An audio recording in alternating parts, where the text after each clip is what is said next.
नमस्कार, प्रणाम। ओम नमो भगवते वासुदेवाय। भगवान की अनंत कृपा और सनातन धर्म की अनंत कृपा, हम सब सनातनियों को भगवान का बहुत बहुत आभार और ऋषियों का, मनुष्यों का, देवताओं का आभार व्यक्त करने का समय है।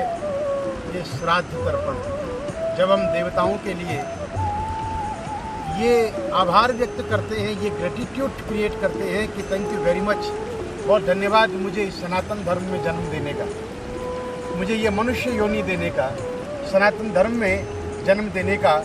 और दूसरा आभार उन समस्त दिव्य ऋषियों का, जिन ऋषियों की हम संतान हैं, जिन ऋषियों से ये ब्रह्मांड की जो सृष्टि उत्पत्ति है उसका कार्य आगे बढ़ा, और जिन्होंने उसके लिए बायलॉज लिखे, जिन्होंने उसके लिए नियम लिखे और उन नियमों पर चलना सिखाया, और ये कहा इन नियमों पर तुम यदि चलोगे तो तुम्हें भोग भुक्ति भी मिलेगी और मोक्ष मुक्ति भी मिलेगी।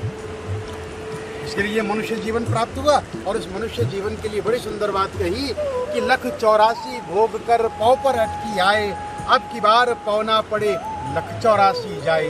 84 लाख योनियां हैं सनातन धर्म में। उन 84 लाख योनियों में 83,99,999 बार हम मरते हैं, मरने के बाद पुनः जन्म लेते हैं, और पुनः जन्म लेने के बाद फिर ये मनुष्य योनि प्राप्त होती है। और गोस्वामी तुलसीदास जी का डिक्लेरेशन है। गोस्वामी तुलसीदास जी ने कहा कि बड़े भाग मानुष तन पावा, सुर दुर्लभ सब ग्रंथि न गावा, यही कर फल विषय न भाई, यही तन कर फल विषय न भाई, स्वर्गों स्वल्प अंत दुखदाई। इस शरीर का जो फल है वो भोग ही नहीं है मात्र। यदि तुम स्वर्ग की भी कामना करते हो तो स्वर्ग भी दुखदाई है, क्योंकि एक बार स्वर्ग से फिर आना पड़ेगा। तो इसलिए 84 लाख योनियों के झंझटों में वापिस हम लोग ना उलझें, इसलिए सनातन धर्म ने ऋषियों की परंपरा हमें दी, और ऋषियों ने सिखाया इसी जन्म में, इसी समय वेद का, ज्ञान का, ऋषियों का, देवताओं का, पितरों का सम्मान करते हुए अपने जीवन को पावन और पवित्र बनाइए। तो उन ऋषियों के निमित्त हम ग्रेटिट्यूड अपना दिखाते हैं, अर्पण करते हैं। तीसरा है हमारे पास, वो है उन दिव्य मनुष्यों के लिए जिनकी हम संतान हैं। मनु महाराज, मनुष्य का अर्थ है मनु महाराज। कौन मनु महाराज? जिन मनु और शत्रुपा, जो इस संसार के सबसे पहले माता पिता पैदा हुए, उन मनु शत्रुपा के कारण हमारा नाम मनुष्य है। तो वो ग्रेटिट्यूड उस मनुष्य जाति के लिए, जिस मनुष्य जाति में आज मैं हूँ, मेरे पिता, मेरे दादा, मेरे परदादा, मेरी माता, मेरे नाना, मेरे परनाना, इन सबको ग्रेटिट्यूड देने का ये 16 दिन का समय है, जिसे हम शुक्ल पक्ष में पूर्णिमा और कृष्ण पक्ष में अमावस्या तक मानते हैं। उसमें पितरों के निमित्त, देवताओं के निमित्त श्राद्ध और श्रद्धा की जाती है। और भगवती गंगा का तट हो तो और अधिक क्या बात की जाए।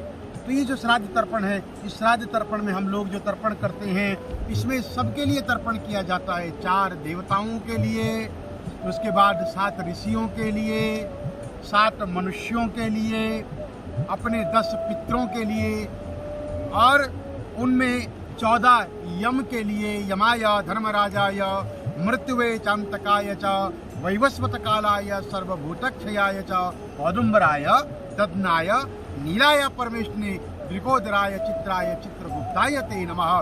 चित्रगुप्त महाराज जो हमारा सब कुछ लेखा जोखा लिख रही हैं, और धर्मराज जी महाराज जो धर्म के आधार पर निर्णय देते हैं, बोल तेरे साथ क्या सलूक किया जाए, मार दिया जाए या छोड़ दिया जाए।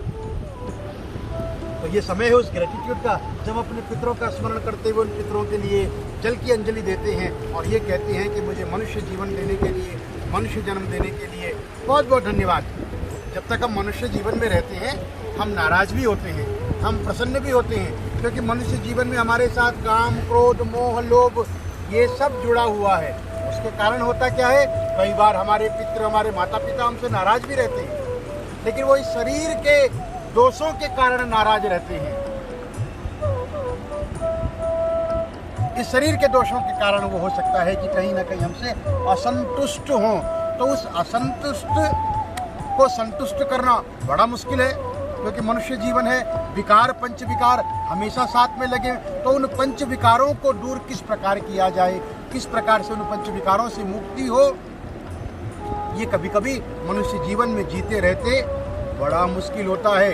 तब सनातन धर्म में भगवान नारायण ने, हमारे ऋषियों ने एक पद्धति बनाई कि यदि किन्हीं कारणों से वो कहीं पर असंतुष्ट हों और रुष्ट हों तो श्राद्ध के द्वारा उन्हें तुष्ट किया जाए। उनके लिए 16 श्राद्ध में जलांजलि दी जाए, गंगा का स्मरण किया जाए, गोविंद का स्मरण किया जाए, गायत्री पितृ गायत्री का पाठ किया जाए और अपने पितरों के लिए प्रार्थना की जाए। ब्रह्मादया सुरा सर्वे ऋषिया सौनकादया आगच्छन्तु महाभागा ब्रह्मांडोदरवर्तिना यत्र विहितास्तत्र सावधानाः भवन्तु ते। मेरे पितृ आए और मेरी जल की अंजलि को स्वीकार करें, शांति मोक्ष को प्राप्त करें। पुनरपि जननम पुनरपि मरणम पुनरपि जननी जठरे शयनम, इस सिद्धांत की ओर न जा करके वो मोक्ष की तरफ जाएं और उस पर ब्रह्म परपिता परमात्मा के चरणों में लीन हो और मुक्ति को प्राप्त करें, जो मनुष्य जीवन का संबंध भी है, जो मनुष्य जीवन का सिद्धांत भी है कि मुक्ति को प्राप्त करें। मृत्योर्मा अमृतम गमय, मृत्योर्मा अमृतम गमय। धन्यवाद। जय श्री कृष्ण।